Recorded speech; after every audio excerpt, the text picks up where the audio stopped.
என்ன ட்ராமா பண்ணாலும் சரி நான் ஒத்துக்க போகிறதில்ல. எவ்வளோ நாள் ஆனாலும் உனக்காக நான் வெயிட் பண்ணுவேன். இதை சொல்லிட்டு போகலான்னு தான் இன்றைக்கி நான் முக்கியமாக உன்னை வர சொன்னேன். காவியா, யாரோ யாரையோ கல்யாணம் பண்ணிட்டு போகிறாங்க. அதில் எனக்கு எந்த அபிப்பிராயமும் இல்லை. அவங்கள யாரை வேணாலும் கல்யாணம் பண்ணிக்க சொல்லு. என்னைக்கோ என் மனசை விட்டு போயிட்டாங்கன்னு சொல்லிடு.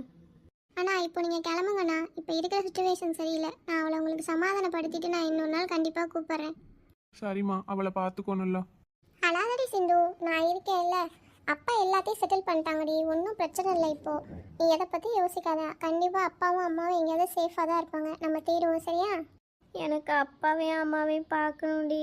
சீக்கிரமே பார்ப்போம், சரியா? ஒன்றும் வருத்தப்படாத. உனக்கு இதை பற்றி தெரியுமா காவியா? எனக்கு தெரியும்டி, ஆனால் உங்ககிட்ட நான் எப்படி இதை சொல்ல முடியும் சொல்லு. அதனால தான் நான் எதுவுமே சொல்லாமல் நீ என் வீட்டிலே இருக்க வச்சேன். ரொம்ப தேங்க்ஸ் டி. ஏய் லூசு,